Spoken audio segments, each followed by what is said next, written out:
Live better and longer with the Fitzness Show, hosted by fitness expert, author, and TV personality Fitz Koehler. She'll tell you why diets are dumb, supplements are snake oil, and the truth about how you can earn a lean, hard, pain-free, and athletic body.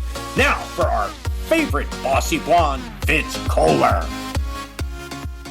Well, hi, team. I'm Fitz Koehler, your uber bossy fitness pro from Fitzness.com, and welcome to the Fitzness Show. Today, this episode is a whopper. I have invited my friend Sherman Merricks to come on and share 10 things he thinks you should know. And his list, powerful stuff. It ranges from health to business to interpersonal skills, personal finances. He's such a wise guy, like the good kind of wise guy, not the Sopranos kind of wise guy, but just a really decent human. And I respect him. He began his career as a gym owner, and we discuss how we met because of that. You'll like that little story. But he ended up selling his business for profit and then moving on. And now he's owner of Lasso Framework, a company that helps gym owners increase their revenue with marketing, ads, and sales training. He's a business guy and a family man and all the things. And I've been following him on social media. When he started branching out from just talking about fitness and CrossFit, I thought, yeah, he's right. Yeah, he's right about that too. Oh my gosh, right again. And then Sherman and I will run into each other at various airports around the country and just always get along. And that's really what I want to bring you, is not just my fitness wisdom, is others who can help you live better and live longer. And I think this episode is packed with that type of star-studded information. So listen, if you haven't done so yet, click follow on the Fitzness Show. Visit me on Instagram. I have so much fresh content on Instagram. Lots of great little fitness videos. Listen to me toot my own horn. Lots of great little fitness videos, but I'm trying to fill your beautiful little brains with some content to help make your workouts more effective and more entertaining, right? And help you eat more wisely and, of course, help you get rid of those stupid excuses, because who needs excuses? Not you. Also, head to Fitzness.com. We have probably 24 brand new articles on the site this month with lots of interesting content. And of course, you can sign up for my newsletter, and that's a lot of fun because then I keep you posted on all the interesting goings-ons and the fun tools you can use to become more fit immediately. That's right. At this moment, I want to get into your head and make you do better and be better. Why? Because I love you. All right. So Sherman Merricks, welcome to the Fitzness Show. Thanks for having me. I'm excited to be here. I'm excited. Oh my gosh, I can't tell you how excited I am to hear what you have to say. I have all the guesses in my mind, but yeah, totally pumped to hear what you're going to offer my audience. Yeah, no, I'm excited to share some stuff as we get going. You're the boss. You tell me where to go, how to do it, and I'll get it done. Okay. So before we get there, though, I want to tell everybody how we met, because I think it's very sweet. We both live in Gainesville. Where did you come from? Originally, I was born and raised in Winter Haven, Florida, so that's about 2 hours south. And I went to college in Lakeland, which is where I met my wife. And in college, one of my teammates, he was from up here in Gainesville, Andrew Brantley. His dad is the pastor of the Rock Church. So when I was graduating, he was like, "What are you doing?" I was like, "I don't know. I'm definitely not going home. There's nothing at home." And he was like, "You should come to Gainesville." I said, "All right, I'll go to Gainesville." That's literally how it happened. I was like, "I need somewhere to go." And he was like, "Come to Gainesville." And me and my new wife of a week, 2 weeks, we were like, "All right, we're going to Gainesville," because neither one of us wanted to stay in Polk County where we're originally from. So Gainesville was it. It was sort of just like, all right, let's see what happens up in Gainesville. And that was about 20 years ago now. So wow. Well, I'm so glad you're here. So back up, what kind of sport did you play? You said teammate. Played basketball in college. Nice. Yes. Nice. Go It's Gators. exciting. That's right. It's exciting to be a basketball fan right now, right? It is. Oh my It gosh. is. Oh my gosh. Okay. And then you show up in town. How quickly did you open your business, Dynasty Fitness, here? Let me think. I was here. So we got here in 2005. And then, bam, I would say I was probably here 6, 7 years or so. Okay. Yeah, Okay. about 6, 7 years. And do you remember how we met? I don't. I don't. It's I was excited for you to tell me because I was like, I don't remember. it's so sweet. You reached out to me one day and just said, "Hey, my name's Sherman. I have a gym in town. I would like to give you one of our tank tops." Oh, look at that. It Look was at so that. sweet. And I just thought, okay, that would be so nice. And it was a beautiful black burner tank top with your brand on it. And I hadn't even been to your business, but I walked around town proudly telling everyone about Dynasty Fitness because I thought you were so nice. That was really Uh, clever. Look at that. That was man. Now I vaguely remember that, but those were back in the days. I was trying to do anything and everything I could to grow the business. And I remember seeing you around. I was like, who's this lady? She's like everywhere. I was like, all right, people like free stuff. I was like, I'm gonna give her a free shirt. I was like, at least she's gonna wear it one time. I know. I was like, that's all I was. I was like, she'll wear it once, and someone will ask, hope, and so that was sort of it. I didn't remember that, man. I did fit. I did a lot of stuff to try to grow that gym, and Well, you were very clever and very sweet, and I was like, "Well, how could I say no to this? Of course, I'm gonna take his tank top." So, yeah, I just really had mad respect for you for reaching out and doing that. Okay, so I'm so glad we are friends, and I very much respect you, and I love when we run into each other in the airports now. That's a real highlight. that is fun. That is fun. I love how the sky lounges have become less crowded because of the things they changed. I'm one of those. I'm excited about that. I love that. Yeah, the limitations. I love my favorite restaurant is the Sky Lounge. So that's Delta Sky Lounge. If anybody's listening, the Delta Sky Lounge is my favorite restaurant, which probably speaks about my life right now. But whatever, whatever. It's a great place. Also, I see you and then Ken and Andrew from Sister Hazel all the time. Ah, Yeah, cool stuff. Okay, Sherman. So you have a list you've made of 10 things you want people to know. yes, yes. I have 10 things. So they're in no particular order. I didn't want to go through the stress of trying to put them in a particular order. So I just said 10 things Perfect. and we'll go from there. All So right. let's start off with the first one. My first one is always be kind, right? Now, I want to be clear. That does not mean you have to agree with someone to be kind to them, you know, because for me, especially on social, I don't agree with a lot of people, but I'm always kind. Like I'm never mean, anything like that. So for me, that's a big one. Always be kind to folks. You know, when you're out and about, you just never know what a smile may do to someone. You know, opening the door for someone, something like that. So I always try to be kind everywhere I am. Yeah, I So agree with that. Sometimes if someone like a waiter, for example, is being terrible, I transpose that young man with my son or something. I feel like, okay, this is someone's person. I'm going to give them grace for whatever they're doing wrong. And yeah, especially online. Golly, people are so courageous. They will be nasty as all get out and say things they would never say to your face correct. online. So yeah, I had someone the other day disagreed with my opinion and told me I had said some behavior was tacky, and they responded and said that my hair was tacky. I was Oh like, my god. okay, okay. Oh my god. See, that's the type of stuff I'm talking about, right? They're like, what's the like what's the point of that? Like that's not kind Right. in any way. But like, why would you say that? Because you don't. Oh my gosh. But like you're saying, they would never in a million years, if they saw you, they would never say that to your face. Yeah, my thing is, if you know me, anything I say online, I'll say to anyone's face. So That's right. I try to be very careful about what I say. I am with you on that. I believe you. Okay, so be kind. I love that. That's a great place to start. Number two. Okay, number two is put God first over everything, right?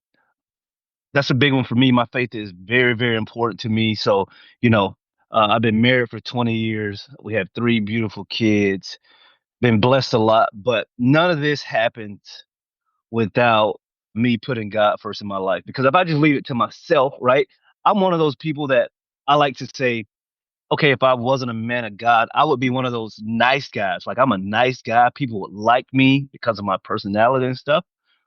But if I didn't have a relationship with God, it would be sort of null and void for me. So put God first above everything and, in my business, in my personal life, in my friendships. So yeah, that's number two for me. Put God first above everything. And has that always been the case? Were you raised that way, or did you figure it out along the way? No, I figured it out. I figured it out. It's funny. I figured out when I was about 18. So the first 18 years of my life sort of did whatever. And I was getting ready to go to college to play ball. And now I look back and I remember this family, one of my friends, they invited me over to their house to a Bible study. And I liked this guy. We were cool. We played ball together. And I was just like, yeah, I'll go to this Bible study. And then they're talking about Jesus. And I'm like, my heart is moving. I was like, yeah, I want to know more. Like, and that's what sort of started for me when I was 18. I remember that vividly. It was just a little house Bible study. They invited me. And then, the way it works, then I sort of said, okay, I'm going to get serious about God. And then I end up going to a Christian university. I really didn't know a ton about Christianity and all of that. It sort of said, I'm going to get serious. And next thing you know, I'm at a Christian university for 4 years. And that was definitely a life changing experience for me. And how does that impact all of your days? Oh, man. Yeah. I mean, everything that I do, I mean, again, my faith, like everything, when I say everything, the way I treat my wife, the way I manage my finances and all of that stuff. I know a lot of people, when you talk about your faith, if they don't understand, they'll start talking about churches and pastors and stuff like that. And that's important. But for me, my faith with God is what leads me to be the man that I am today. And I sort of stand on that like, when you really get close to God, a lot of things that you see people doing, they're not really godly, right? Doesn't really Right. draw people to love Christ. So for me, I mean, it affects everything that I do from the time I wake up to the time that I go to bed. But I'm not perfect though. But that's the reason I need a living God in my life. Well, I love that you and your family, you wear it on your sleeve without shoving it down anybody's throat. You have the perfect little combination of just living well because of it and role modeling, which is pretty impressive. Yeah, no, for sure. You definitely don't. You can't. Yeah, again, I didn't grow up with a lot of the church stuff, right? So, well, not a lot of it, any of it really. Like we went to church some, but it was sort of just doing the thing. But yeah, like I don't like. It's funny when you say shove it down people's throat. I'm just, a lot of people they'll get to know me, then they start asking questions. Then when I share it, a lot of people are sort of just like, oh, like I sort of knew something was different, but I didn't necessarily see that because you don't talk about it hard like that because I don't think I don't think you can make an adult do anything that they don't want to do. It has to be their time. And so again, I just try to let my life be that testimony. The way I live, the way I act, the way I speak. And then eventually when someone needs help, they'll reach out and I'll point them to the cross. Yeah, yeah. That's so sweet. I love that. Great number two. Okay, number three, Mr. Merrick. All right. Number three, whenever you are working towards something, this is especially for your younger listeners. I guess for the older too, but understand that it, you know, quote unquote, it is going to be much harder than you think. That's a big one for me. People may look at my life now and they're like, oh man, he has a good life. He gets to do all this stuff and go all these places and blah, blah, blah. But if I look back, when my wife and I first started that gym and, some other things that we've done in business and life, it is it was much, much harder than I ever imagined. Right? Much harder than I ever imagined. I look back and like my wife and I will start joking, some of our closest friends, we'll look back and joke and just say, I can't believe I can't believe we actually stuck through that. Like things were hard at times, right? Like things were incredibly hard. But if you have that, that don't quit attitude, it usually pans out in the long term. I remember, starting the gym in my garage. And I was on the assumption that when I started this gym in my garage, it's crazy. People are just gonna be like, yeah, like I like this guy. I'm gonna pay him hundreds of dollars per month to work out. And now some people did, but definitely wasn't nearly as many as I thought would be there from the beginning. then over time, year after year, Right. it just kept growing. But I look back, anything great is much harder than you expect. So when things get hard, just understand this is par for the course. Like, don't quit. This is the way it is for everyone that achieves anything great. It is going to be much harder than you ever imagined. Much harder. Yeah, I totally agree.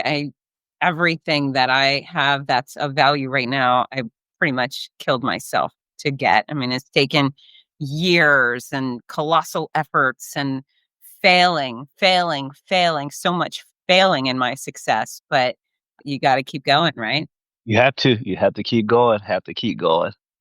What has been your most difficult challenge in business? Like, if you were going to name that one thing, what would it be? Okay. Well, I think I would have to look back and say that it was in the gym. Well, everyone that's listening, I know I'm no longer a gym owner. I own a marketing agency that specializes in helping gyms, but I'm no longer in the gym space. But I would say that honestly, it's like help like growing the gym was very, very difficult when I look back on it. Starting my garage with zero people and then going from a garage to a small space. I was over at Sun Country, and then we moved to that bigger space on the other side of town.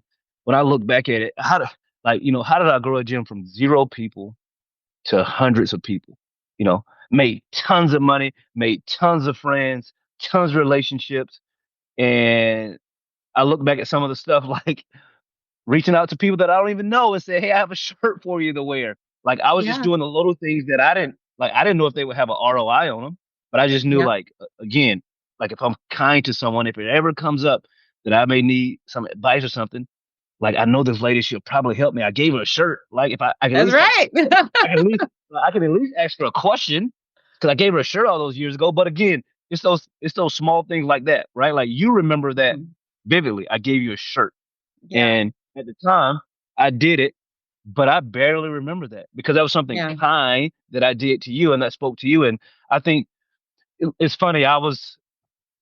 So I have a high school age son. He plays basketball, and I was posting videos of him and someone from high school. Now, I graduated high school in 2001, so 24 years ago. And a girl came under the comments. She was like, "Oh, he plays exactly like you." And I was like, "Oh, that's cool." And then she was like, "I'll never forget when you took time out of your schedule and showed me how to fix my shot." I guess she was a basketball player. I was a Okay. basketball player. I mean, I was pretty good. I ended up going to college. So, like, I think Yeah. for her it was just like, "Oh, look, this dude that's going to college. He's talking to me. He's taking time." And again, that's that whole being kind to folks, right? Like, I don't remember helping her with her jump shot, but she Yeah. remembers that 20 plus years later. She remembers it. I speak to the graduating seniors at the University of Florida every semester at the College of Health and Human Performance. And I talk about all my failures and all my struggles. I basically just say, listen, guys, if you want to see my successes, go online. You can find them.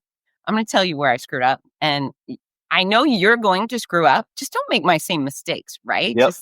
Just do some other stupid Yep. things. Yep. But one of the things I tell them is just got to be nice. Don't be a jerk. Nobody, even if you're the best at what you do and you know the most and you have the most certifications or degrees or whatever it is, if you're an ass, nobody will want to have you around. And so you can't only be nice. But I do think sometimes I get invited back to do work because I was really nice to everybody. And if you can make people around you feel good and be supportive, they'll want to have you return. And so that goes back to your number one, right? Be kind. Man, yes, I agree with you wholeheartedly, right? Like, I don't think that people really understand how important it is to be nice to people. I think Yeah. it's a overlooked trait. I think people sort of, especially when I shouldn't say that. I think that a lot of people just overlook it. They don't understand how tough it is out in this world to to to make it on your own. And if you're mean to people, you're going to end up like regretting it one day because, like you're saying, you could have the best certifications and all of this stuff that on paper you may be the best fit, but again, we know growing companies and stuff like that, like certification and all that stuff, everyone's going to have that eventually. So it's really about personality fits and how do you make people feel and do people like working with you? And I think that's the thing that many people overlook because because I've met some people that are great at what they do, but their attitudes and stuff are absolutely atrocious, and I don't want to work with them for one extra second. So I Yeah. agree with you on that. Sure. Yeah. Yeah. It's funny in the running industry. Sometimes I put it up on the pedestal because the runners are so wonderful. And there's so many professionals in the running industry that are just so dear to me too. And then there's a few raging jerks. And I just think, ugh, why? And I don't want to work with that person. There's no amount of money that makes me want to work with that person. I give a big hard pass and no thank you to working at those events because I don't want to go anywhere and be made to feel bad. Right. I just don't want to do that anymore. No thanks. I think that's the thing, you know, going back to what you're saying, and people are talking about you in a good way or a bad way when you're not around, right? So, like you're saying, someone reaches out to you, said, Fitz, do you want to work with Sherman? I want to reach out to you first before I reach out to him. And you're like, I want to work with that jerk. That's right. Like opportunity lost, right? Or it's like, Yeah. you want to work with Sherman? Absolutely. He's the best. Perfect. Now we have something and we can move past it. But so many people think that it's just about these accolades and stuff like that. But if you can't make people feel special, you're not going to get very far. That's it. Make them feel special. I like Yeah. that. Okay. Next on your list. You have to learn how to say no. You must learn how to say no. That's something that's always been easy for me, but I figured That's out, lucky. yes, I am. That's something that's always been easy for me. But there's so many people that cannot say no, right? It's just tough for them, even if they're, they could be up against deadlines and stressed out. There's no way they can really do it, but they're still going to say yes because for some reason they don't want that person to hear the word no. I don't know why. And it's just absolutely crazy to me that adults struggle with saying no to people, right? Like that's a foreign concept to me. I'm just like, it's not a big deal. You're not telling them that you hate them. You're just saying Right. no. You just said no. But yeah, that's a big one. You must learn how to say no. Okay. So on the flip side, people are also terrified of receiving the word no. So many people don't ask for the sale or the opportunity or whatever because they're so worried someone's going to tell them no. And I just feel like, all right, well, okay, what if they do say no? What actually happens to you? And of course, nothing. Maybe you're disappointed for a little bit, but yeah, it's telling people no and receiving no. Why is that so scary? I don't know. It's funny you bring that up because I own a marketing company. We help gym owners with their marketing, but we also help them with sales training as well. And one of the biggest things that we hear is people they're like, well, again, everyone's trying to sort of get away from hearing the word no, but I try to tell folks there's nothing like it's not a personal attack when someone tells you no, right? Like it's Yeah. a lot of times, but again, I do believe me owning the gym helped me really get uber used to that in the business world because growing up, I mean, I don't think that you are born afraid to hear the word no. I think it's something that's sort of grown over time because think about it. Fitz, you have kids. Think about this. Our kids do this, not so much they're getting older now, but when the kids are younger, hey, mom, can I have ice cream? It's like 9 o'clock in the morning. No, you can't have ice cream. Right. 12 o'clock comes, they come back around. 2 o'clock comes, they come back, and they keep coming until you Yeah. tell them, hey, you better not ask me again, or you break down and say, yes, you can finally have Hmm. ice cream. So I don't think it's something that we're born with. I think it's I think it's something that just happens over time. People's pride gets in the way, and then it just ends up hurting them in the long run. Like I really do, because I don't think there's anything with hearing the word no. Like actually, one of the ways that I train people, this is sort of totally off subject. I train people in their sales training is, hey, you have to hear the word no early and often so that when someone tells you it's not a big deal, right? So for me at my gym, I used to, when someone came in to a little intro and met with me, because I met with every single person that joined, I would always try to sell them my Ferrari, right? So I would try to sell them personal training plus nutrition with accountability. It's about $1,500 a month, right? Trying to sell them on that. Wow. Okay. Yes. So now I know that 99%, 95% of the population is going to say, bro, I'm not paying you $1,500 a month for fitness. But what that allowed me to do over the course of 13 years is like I heard the word no from pretty much every single person that came in to meet with me, at least early in the conversation. And then once we got them down to more of the normal memberships where everyone was sort of sitting, then I started hearing the word no. So I got so used to hearing the word no because I was trying to sell them a Ferrari when they first walked in the Right. door. But they So said yes to your Honda. correct. Correct. So you have to get used to hearing that for sure. You can't run from it.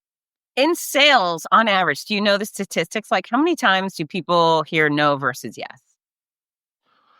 I don't know, and I believe it will be different across both industries. But I know something that you hear often is if you can get 100 no's like per day, you'll end up having enough yeses that will make it worth it, right? Okay. So I think that's one of the things you have to get used to hearing the word no. You can't run from it. And again, just because someone says no today doesn't mean it's no forever, right? I've had plenty of people tell me no to something at a certain time, and then when time goes by, they end up coming back and joining my gym. So, or coming back and doing whatever I want them to do. So I think just getting comfortable with hearing that word no is a huge sort of life hack for anyone listening, for sure. Brilliant. Brilliant. I also feel like all the college guys I dated back when I was in college were good at hearing no, no, no, and eventually earning their way to a yes. So that works in all areas of life, right? All areas, all areas. All areas. And we will be right back. Are you looking for the perfect gift for a loved one battling cancer? The Cancer Comeback Series by Fitz Koehler offers hope, inspiration, and practical guidance. With Your Healthy Cancer Comeback, My Noisy Cancer Comeback, and The Healthy Cancer Comeback Journal. These books are a lifeline for all patients and survivors. Right now, you can order autographed copies at a special discount. Show your support and help a loved one go from sick to strong. Visit Fitzness.com today. That's Fitzness.com. Fitzness.com. We're back. All right, what's next on your list? All right, so this is a big one for me. Spend less money than you make. And so this sort of 2 for 1. Spend less money than you make and learn how to increase your income. Now, I put them in that order, it's sort of the 2 for 1. You must learn how to spend less money than you make. In addition to that, you have to learn how to make more money, right? This whole finance thing is definitely important to me, and we can sort of jump into that a little bit. But so many people, a lot of people be like, I don't make enough money. I don't make enough money. And there are some people that may not make enough money, right? It's tough out here for single parent households and stuff like that because you have to take care of kids, and then you also have to make sure they're at school and all of that stuff. But there are single parent households where the single parent works multiple jobs, bookended. They work early, kids are at school, they work late while the kids are sleeping. Ben Carson's mom reminds me of that. But it is very difficult. But so many people, they have decent jobs, right? They have decent jobs and they just spend too much money. Also, I believe a piece of that is also due to social media, right? Because you may see someone like me be like, look at this guy. This guy's in freaking Italy 1 month. He's in Mexico the next month. You're like, well, I deserve a vacation too. Then now you're going on vacation, paying for it on a credit card. You don't know that I freaking paid for this vacation 6 months ago, or someone else paid for this vacation for me to go do something there. Right. I think that you have to learn how to stick to a budget, right? Like I'm one of those old school guys. People try to say, oh, no budget. It's not. If you don't learn how to control your finances, your personal finances, your finances will definitely control you without a shadow of a doubt. So you must spend less money than you make. I don't care how much you make. You better figure out how to spend less. And then right after that, learn how to make more money if you want to spend more money. It's Absolutely. really Are you going to expand upon that in your next bullets? Because I want you to. I wasn't, but let's sort of jump into it. Okay. So let's talk about spending less money. What are your top tips for that? Okay, so spending less money. The first thing is you have to write out your income first, right? You got to write out your income. Like, how much money are you bringing home per month, right? So let's just say that's $5,000. Just making up numbers. You're gonna write $5,000, and then now you're going to put in all of your expenses, right? And then you're gonna just do basic math, addition and subtraction, see how much you have left over at the end of the month. Now, this is where it gets hard for adults and kids, and once you start having families, because again, the draw of stuff will just like it'll kill you, right? Because again, someone making $5,000 per month cannot do the same thing that someone who makes $50,000 per month can do. But the way it's set up, no one really talks about it, right? Most most people that make a lot of money don't live like people think, right? They don't drive around in Ferraris, and yes, there are some people that do that, but most people they don't live like that. But they have the freedom to do cool things that you may see on social media, and then you'll be like, man, why don't we do that? Well, because they make more money in a month than you make a year. That's why they can do that trip and you can't. And that's just how the cookie crumbles. So for me, you have to be on a budget. You have to figure out what's coming in, what's going out. You have to figure out a way to make that work. And it doesn't always feel great, right? Like like my wife and I was in debt from some like I had some school debt, not some Okay. school debt. I had a lot of school debt. So we end up getting serious about that, and my wife and we paid off. Man, I should know the number. It's been so long now. I want to say we paid off like $207,000 in Wow. student debt. No, $203,000. We paid it off in 27 months. Then we end up going on a date. We end up going on a Dave Ramsey show, all of that stuff right there. Great time. Love Dave So Ramsey. good.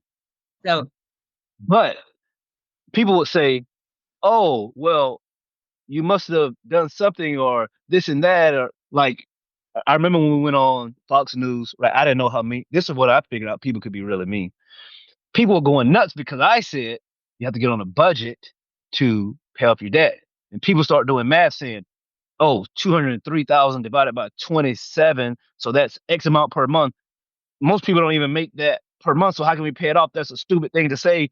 And then people are like, well, yeah, it's easy to do when your parents help you. Well, first of all, I was raised by a single mom.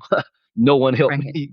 No one helped me Mm-hmm. do anything. People are like, oh, well, he must come from money, and he must have like people are literally saying I must have stole some money.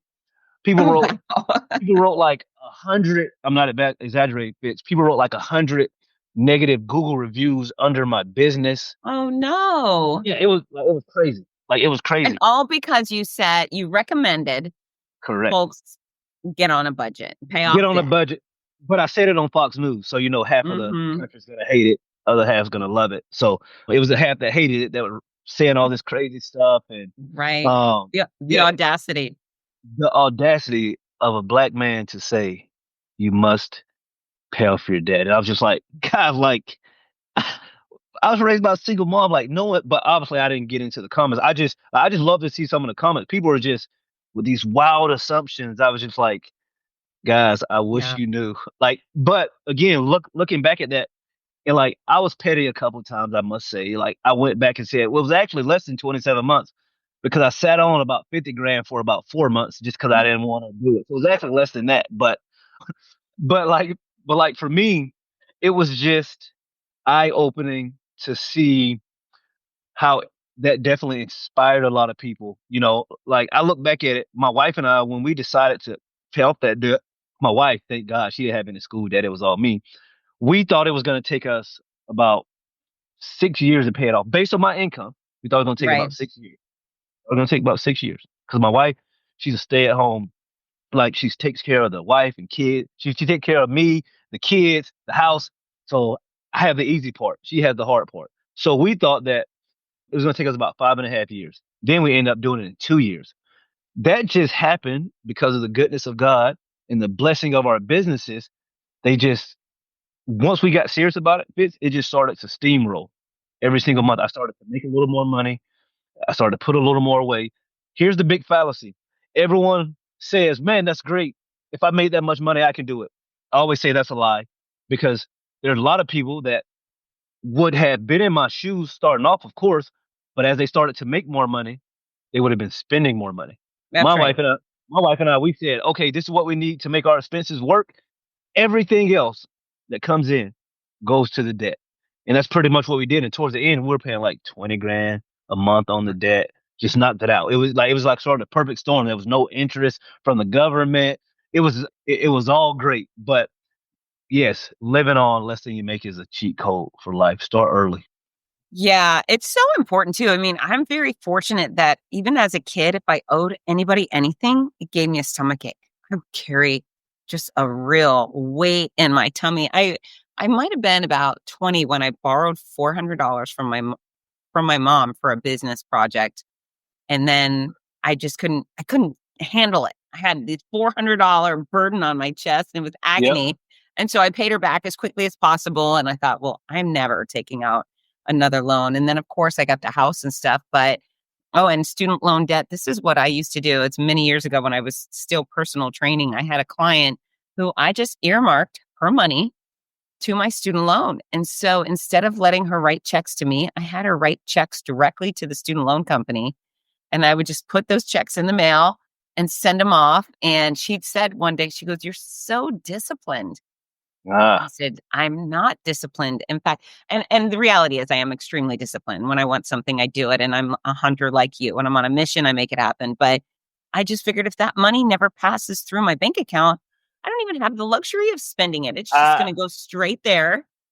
I agree. Like we did so much when we paid off that debt. We we basically like I started another bank account where I would put our living expenses, whatever it was, just making up numbers, say it was 5 grand a month.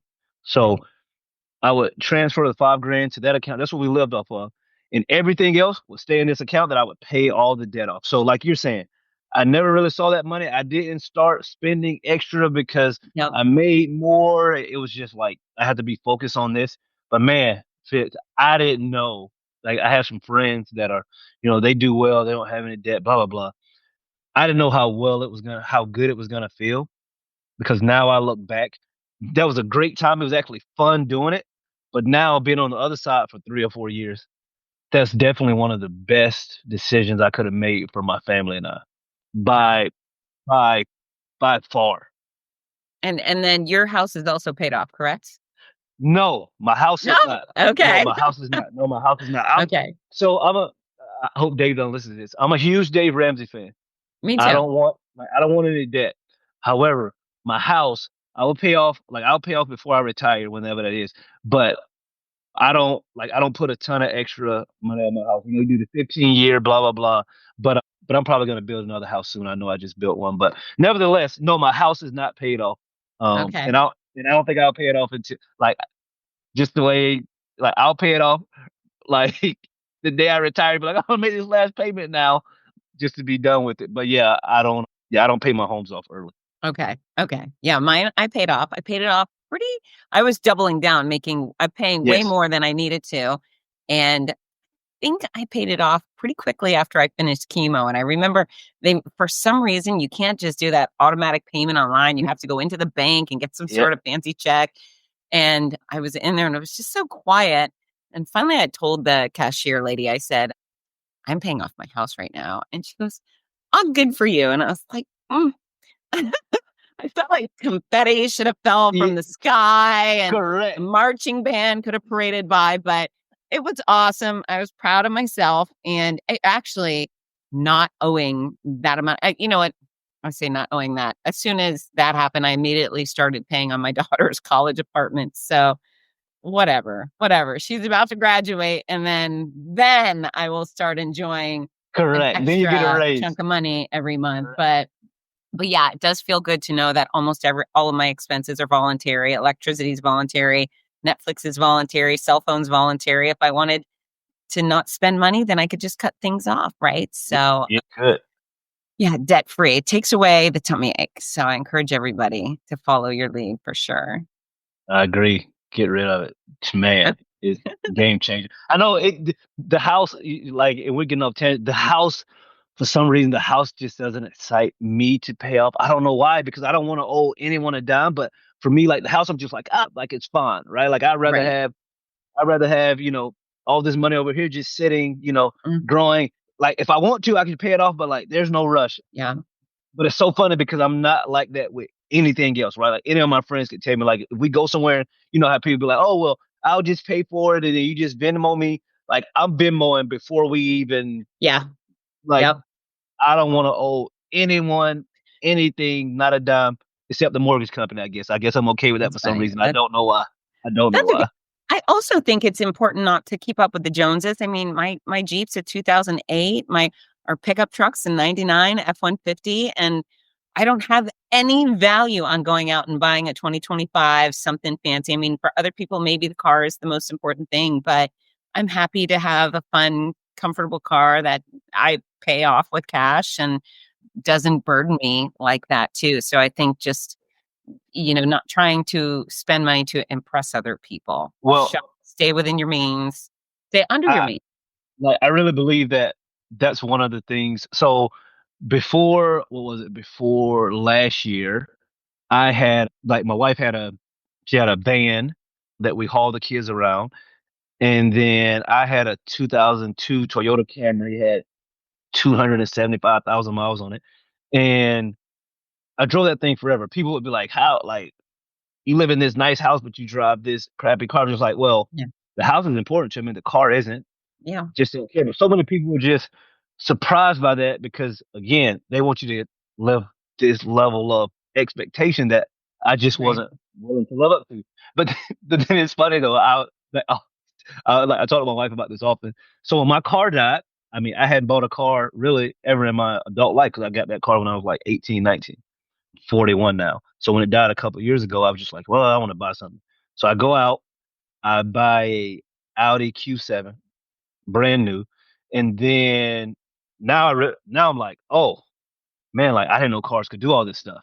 So Right. then uh, then my wife needs a car, so I'm like, I kind of like this car. Should I buy another? So then we just bought another. We bought like another 2025 Yukon thing, but we pay for the car's cash, so everyone calm down. But like, it's funny how people just expect you to drive certain cars, do certain things Yeah. because their expectations. And I would tell people, don't don't let the Joneses keep you broke, because there are some people that I thought really had their finances together when I was coming up. And when I say coming up, I'm talking in my adult life around. I was watch them like, man, one day I hope we can do this stuff. And now they come and ask me for help with their finances. I'm just like, I thought you had it all together. It Hmm. was all a facade. Like it was Yeah. all just to look a certain way. Spend less than you make. That was awesome. Awesome conversation, Sherman. And we will be right back. Do your hips, glutes, quads, and hamstrings need extra support while running? Of course they do. Both soothing and comfortable, compression tights by Leo Reve boost blood and lymphatic circulation while increasing muscle pliability, which helps prevent fatigue and injury. Made for men and women of all speeds. Check out the superior balanced compression tights made right here in America. Visit leoreve.com. That's LeoRever.com. Okay, what else? What's next? 6 is have fun with work, right? Have fun with work. This is sort of self-explanatory. It does not mean that you are going to love every single job that you do, especially when you're starting off, right? I'm not one of those entrepreneurs that believe everyone needs to be an entrepreneur, right? Like, I don't believe that. I think entrepreneurship is hard. You have to be wired a certain way. Your spouse has to be wired a certain way to sort of support you at times and blah, blah, blah. Yeah. But you need to have fun with your work. You need to figure out something that you're passionate about while also making money. Right? But but there are some people I know, they get up and go to work every day and they are miserable. And I just can't, like, that's not a good way to be. You spend too much time at work.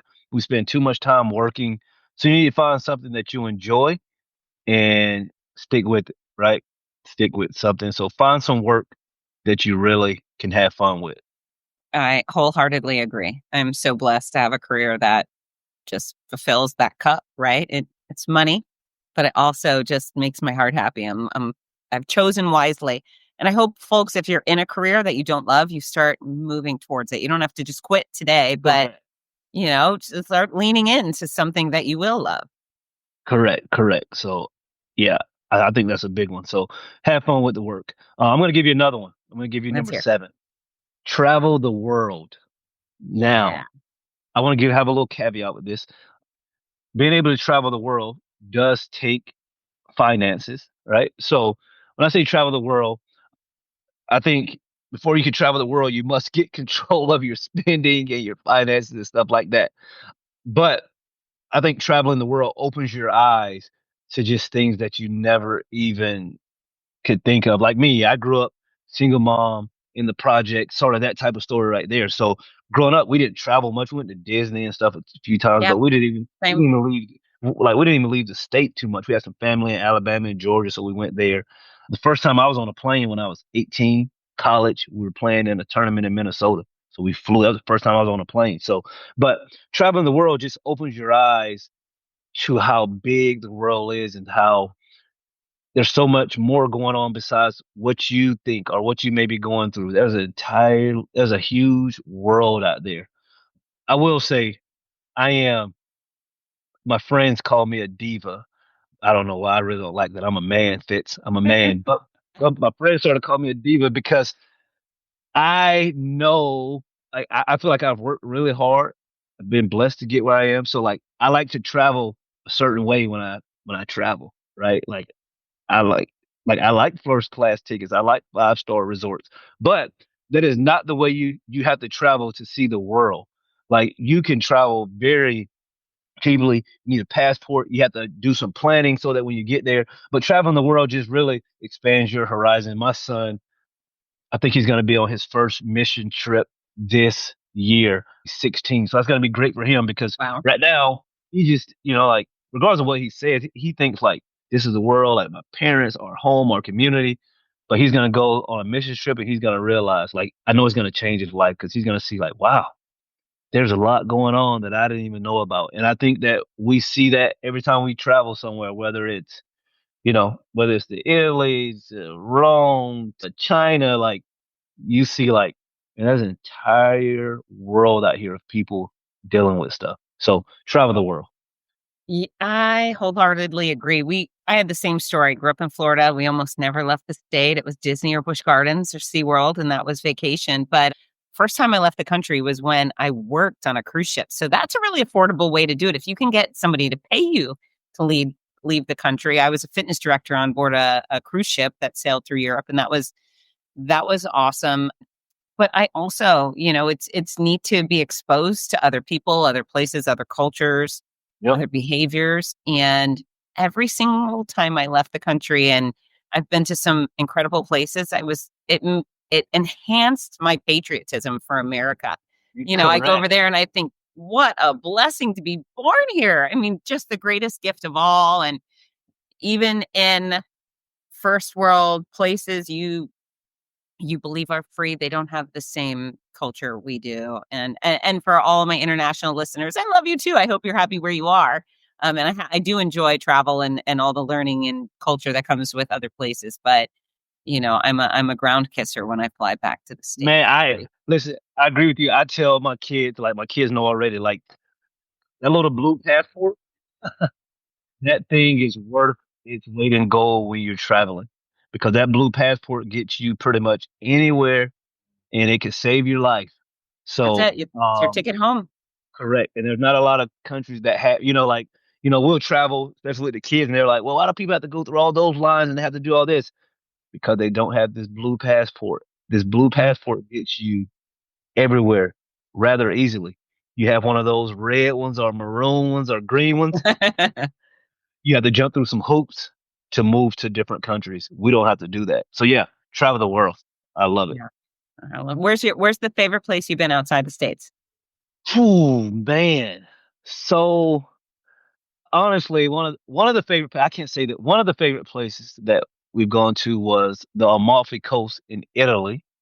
Okay. Um, it was like, so my wife, she loves Italy. She was always like, I want to go to Italy. I want to go to Italy. I was just like, well, I'll go to Italy to make you happy. I didn't have low expectations, but I really didn't have any expectations. I was just like, oh, it's fine. Like, yeah, let's do it. But when we got there, it was absolutely amazing, from the food, the people, the scenery. So, so this year we celebrate 20 years of marriage this year. So we're going to take two trips for our 20th anniversary. We're going to Congrats. go. Thank you. We're going to go to Mexico for 5 days because we love Mexico. We love the service in Mexico. So we're going to go to a resort in Mexico, and then we're going to go to Lake Como, Italy for another 10 days or so. So if Lake Como is similar to the Amalfi Coast, I'm thinking it's good. Like, everyone that's been to Lake Como, they tell me like it's heaven sent. But the Amalfi Coast was absolutely breathtaking. It was amazing, except getting to the Amalfi Coast, because I get seasick, car sick. You have to go through, around all these curves. That's horrible. But other than that, I would say Amalfi Coast probably the favorite. Okay. Okay. Worth the effort. Worth the effort. Next up. The next one is, if you're married. So I'm gonna give you 8 and 9 because they sort of Okay. go together. I'm gonna give you 8 and 9. So 8 and 9, get married early, right? I believe you should get married early. How early? I got married at 22. I think that's early. Okay. Not like 18. Like, All right. so ladies could probably be married at 18, but dudes, we're just too dumb at 18. Like, yeah, it's just, that's kind of early. Like 22, give us a little more time to sort of figure some things out and grow a little bit. So I say, get married early. I would say, early 20s is good. But when you get married, understand that you're going to be there for your spouse and kids forever, right? For me, growing up with a single mom, I always knew that I wanted to be married early and I wanted to be married forever.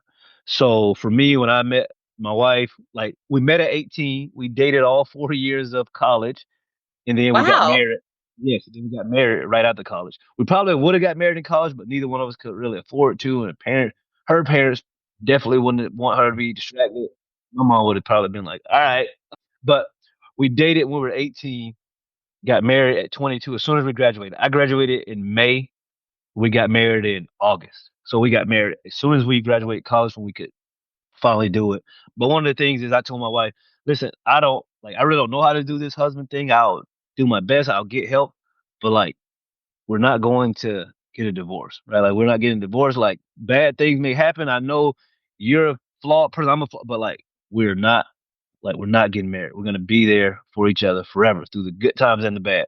And I think that going into marriage, understanding that will make your life better, outside of horrible circumstance, right? There are some circumstances that, okay, and I mean, like, physically abused and stuff like that. Like, I Sure. get, I get that.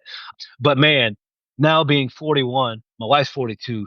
I like to joke she's a cougar. She's preying on me. But like, looking back now, man, I've been with my wife my entire adult life since we were 18, and I absolutely love it. Right, I love it. Like, I look forward to the day when we turn 50, and I can be like, I've been with this woman for 32 years, married for 28, and all of that stuff right there.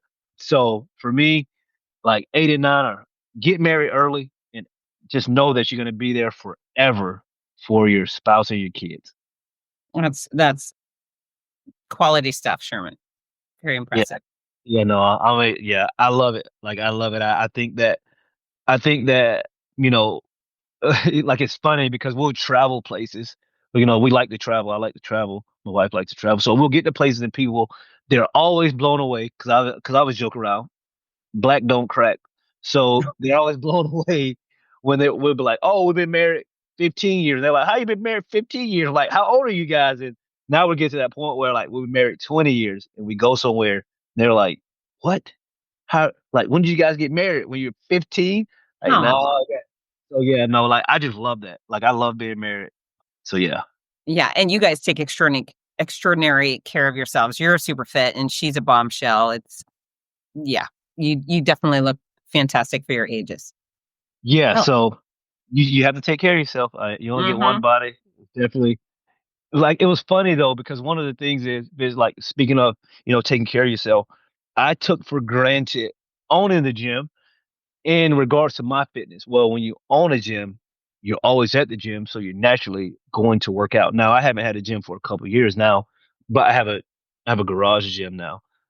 But it takes it takes effort to stay in great shape, right? Like I would tell my wife, I want to be one of those dudes. I'm like 60 and with a six pack and strong looking. I was like, I'm going to do what it takes. I was like, I know the older you get, the harder it is. I get it, but like I just like that. But again, so many people they don't understand that you can chase this money and this career and stuff like that. But if on the back end your health is bad, and I know you'll speak to this, nothing else matters if your health is bad. It doesn't matter about homes, cars, money, family. Like family still matters, but not as much because if you're fighting for your life, you really can't focus on your family as much because you gotta like I don't want to die. Like I want to figure this out. And I believe that's one of the things that gets so overlooked in today's society is taking care of yourself. Like everyone's just like hustle, chase, do this, achieve this. There's nothing wrong with that. But if you're Right. not taking care of yourself, Yeah, it's so interesting. I mean, obviously, a diagnosis like the one I had was no fun, or ALS, or getting hit by a car. I mean, at that moment, all you want is to be healthy. That's it. When someone yep, says you're sick or you're really hurt or you'll never walk again, all I want is health. You don't care about the accolades or the income or the this. You just want to be healthy. And so freaking do it now, right? Don't wait. If you prioritize health up front, if you are diagnosed with an illness or you're struck by a bus, then the recovery is going to be so much more quick and efficient. I mean, just health really matters every day, starting today, right? yeah, every day. I always, like I don't know where I heard this from. One of my smarter friends probably said it. They were like, you either make time for your health now, or you're gonna make time to be sick later. Yeah. And I was just, I remember when I first heard, it, I was just like, huh, that's pretty good. That's pretty good. So like, I mean, even for me, like obviously I have a garage gym, so it's at my house. But like it's one of the things I enjoy doing, right? Like I don't do it begrudgingly. Like I enjoy working out. So for me, I'll usually like my fitness routine, I'll give you guys a little preview into it. So I basically wake up, like when I wake up every day, I usually go for about an hour walk, right? Put on a heavy vest. I go for a walk. I call myself stepdaddy to all the I call myself stepdaddy. So I get up, I go for a walk for about an hour. And then later in the day, whenever it is, sometimes in the morning, sometimes a little bit later, then I'll do my weightlifting slash CrossFit workout for about an hour. And that's what I do pretty much every single day. Now, again, I own my company, so I have to I plan my schedule around that. But if you have to work a 9 to 5, well, you have to wake up a little bit earlier to get your fitness Yep. in. Because I tell everyone it's better to get it done in the morning because trying to do it in the afternoon, man, you're going to be derailed 3 or 4 days a week. Because it almost happens to me. I just know I have to get it done. But if you try to say, oh, I'm going to work out after work. Well, after work, little Timmy's going to be sick or need to be picked up early. Then now you can't work out. And one day turns into 2 days, turns into 2 weeks, turns into 2 months, turns into 2 years. And next thing you know, you're looking in the mirror, not liking what you see, feeling horrible. On Yeah. top of that, it's just a bad thing all the way around. So, yes, I take my fitness very seriously. I love it. Yes, you do. And then what's your 10th thing, Mr. Sherman? All right. The final one is speak your mind, even if it's going to make some people upset. Right. I think you should be true to yourself because I mean you owe that to yourself. Again, you have to be kind when you speak your mind and stuff like that. But I think that I don't know how this happened.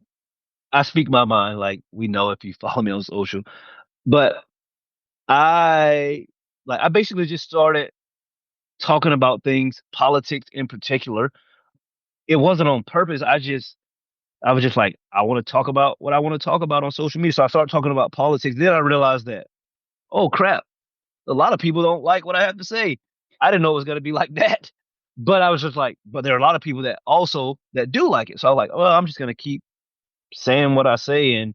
And I look back over the course of years, like I've had people that at one point would wholeheartedly disagree with anything that I said. Hmm. And now, fast forward to today, they agree wholeheartedly with everything that I say.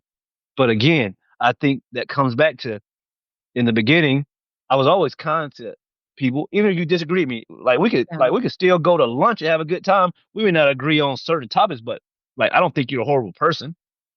So number 10 is speak your mind, even if you know it's going to make some people upset, especially your family. Family needs to know how you feel. Definitely. I agree. I agree. You know what? I've been accused of being a bull in a china shop because I speak my mind, but I never curse. I never shout. I never call people names. Sometimes people just don't want to hear an opinion that's different than their own. And for that, I can't help them. Sorry. Yeah, no, I agree. Again, I don't understand why it's such a big deal for two people to talk and then they disagree and then someone gets upset, right? Like we can talk about this and you'd be like, no, it fits. Like, let's just agree to disagree. I don't like, I definitely don't believe what you believe right now. Obviously, you don't think what I have to say is right either. So let's just agree to disagree. Let's move past it. And then that's what you do. Like, that's what I feel like that's what adults do, but man, there's so many people, like you're saying, especially with with the social media thing, man, people will say and type stuff that they wouldn't say to you in a million years. But those keyboard warriors, they'll do it, they'll type it. Like they'll type Yeah. it and then so Cocky sons of bitches from their basement, right? so like what I do though, like everyone knows, like, we can disagree wholeheartedly. But Yeah. the first time someone gets out of line, I just basically block them. Like just Yeah. like Okay. that's a quick block. Like you could be on my page. You could disagree with everything that I say every single day. As long as you do it the right way, you will have free access to what I do. But the first time you start calling names and all this stuff, block. Right? Like my life is too good to deal with that type of negativity. So I just block it immediately. That's right. That's right. I also feel like it's my page. Why would I let someone be horrible on my page? No, thank you. Yeah. The other thing too is, I mean, I love a good civil debate. My undergraduate degree is political science. I just love it. I love connecting, and I adore actually having a conversation with people who vehemently disagree. I find I take so much pleasure in that. Not everybody does, but when people start getting, cranky or hateful, in my mind, I just think that person probably also loves dogs. So even the politicians that I can't stand their stances on things, I think, well, if we were at the dog park, we would probably get along. We probably have all these other things in common. And okay, I'm not going to put that person into monster category. I'm just going to vote them out of office if they're in my district, right? But yeah, I think almost everybody loves dogs or cats or something. There's some common ground, and it's just really not worth making enemies over disagreements. Correct. I agree. Everyone likes dogs. So we got us a puppy. She's not a puppy anymore. She just celebrated her first birthday. I didn't know I would be a dog person. I didn't I would listen to all the dog listeners. I was one of those guys. I'd be like, why this person freaking treats this dog like a freaking human? Now I'm that guy. Yeah. Now I'm that guy. I'm just like, all right, I get it. We have a 1 year old full blooded Rottweiler puppy. She weighs Oh about boy. 90 pounds. But listen though, it started from day one, Fitz. I was on a wait list for this dog for too long. I paid way too much money for this dog. I flew to Texas to pick the dog up. Okay. It's just a whole thing. And I'm just like, all right, I guess I'm a dog dad now. And like now we love this dog like it's our other child. Like we Yep. love this dog. It's the best. It's the best. We're the best. We love the dogs. We love the dogs. All right. So, your list was stellar. And I want you to know that the reason I invited you was because I love your social media posts and I love the wisdom you share that, your degree isn't in finance and you are not a senator or whatever, but you are very wise and very measured. And I really think you're smart and beneficial. If people hear what you have to say, they'll be better people. And so I'm sure if I asked you to give me a list of 20 things, you could have given me 20 awesome tidbits, golden nuggets. Really, that's the thing is sharing the golden nuggets. Can people tune into the Fitzness Show and learn something to go make their life better instantly today? And yeah, you did that. So thank you for your list for starters. Thanks for having me. I'll make sure I gotta look at the comments, see what people say about me. If someone says something to me, I'm gonna respond to it. So the listeners, That's you right. listen. You listening. You better not be in the comments talking trash because I'm coming. That's right. You tell them their hair is tacky. I hear that's a good good maneuver. Well, I don't Okay, have now any hair, so yeah. but you pick on their hair. That's what you got to do. Or Gotcha. just everybody Okay. pick on my hair. I don't care. I'm so effing happy to have hair. Okay, so 2 things we end the show with. Number 1 is a communication tip. And so I find sometimes people have a hard time connecting with others or getting their point across. So what would you advise they do to improve their communication skills? Look for ways to talk with more people face to face. No text messaging, no emails. This is something I'm big on my kids about. Like my kid, like especially my son, like I'll be like, hey, I want you to reach out to Fitz. He like, can I just text him? Absolutely not. Now that you asked me that, I want you to set up a time to go meet Miss Fitz and meet with her for 10 minutes face to face. So find ways to meet with people face to face. It's easy to send a text. So to improve your communication, find ways. Yes, it is slightly inconvenient. It's not really inconvenient because that's how you yeah. So find ways to meet with people face to face. That's a big one. I love that. I I FaceTime randoms all the time, and people are like, what? Why are you FaceTiming me? It's like, I just like your face. Correct. And also, I think when you have something negative, a negative interaction, it should always be done in as personal a fashion. If not in person, FaceTime call, right? Correct. I agree. Yep. Okay. And then the final job of yours is to give folks a song suggestion and what kind of workout they should do while listening to your song suggestion. Oh my gosh. So, all right. So you should do a CrossFit workout. I love CrossFit. I don't own a CrossFit gym anymore, but I love a good CrossFit workout. You gotta know what you're doing. You gotta find a good coach, or just look at it online and try to figure it out. But you gotta find a good CrossFit workout. And the song, I would say, the artist is Alex Jean. It's Alex Jean, and the song is called "In Your Way." In Your Way by Alex Jean. And why do you like that song so much? It just hits when I'm working out. I like it. Like the beat is good. Like I like it. Like I just like Alex Jean, one of my favorite artists. So "In Your Way" by Alex Jean. The beat is great, sort of up tempo. You can get through the CrossFit workout. You get through the CrossFit workout while listening to Alex Jean. I love it. Okay. And where can folks find you if they want to follow you and hear more of what you have to say? Yeah, so you can find me on Facebook, Sherman Merricks. I'm the only one. Cute black guy. It won't be hard to find. And then, so now you can find me on Twitter. Now, here's the thing. I'm just really getting on Twitter. I haven't really figured out the Twitter world yet. I figured out there's a whole, well, no, I'm actually X. X. I'm about to say it's no longer Twitter. It's X. But you can find me on X as well. Let me see. What's my handle on X? Oh, it's Sherm_5. Sherm_5 on X. So those are the 2. Oh, and I'm on Instagram too, Sherman Merricks. Same thing. But really, if you really want to be involved, Facebook is where I do all of my work. Sherman Merricks, and that's 2 R's in. Yes. Sherman, SHERMAN, last name Merricks, MERRICKS. Well, you're a doll. I adore you. Thank you so much for your time. Thanks for having me. It was great. Yeah. All right. Last assignment. You got to look at the camera and with gusto, tell everyone listening and watching to get to work. Everyone, get to work. Hi, this is Rudy Novotny, the voice of America's Marathons. We all love how much running has benefited every aspect of our lives, so much so that most of us only wish we'd started sooner. Wouldn't it be wonderful to gift the opportunity to children of today? Well, you can. The Morning Mile is a before-school walking and running program that gives children a chance to start each day in an active way while enjoying fun, music, and friends. That's every child, every day. It's also supported by a wonderful system of rewards, which keeps students highly motivated and frequently congratulated. Created by our favorite fitness expert, Fitz Koehler, morning milers across the country have run over 2 million miles and are having greater success with academics, behavior, and sports because of it. The Morning Mile is free to the child, free to the school, and is inexpensively funded by businesses or generous individuals. Help more kids get moving in the morning by visiting morningmile.com. Champion the program at your favorite school or find out more about sponsorship opportunities. That's morningmile.com. Long may you run.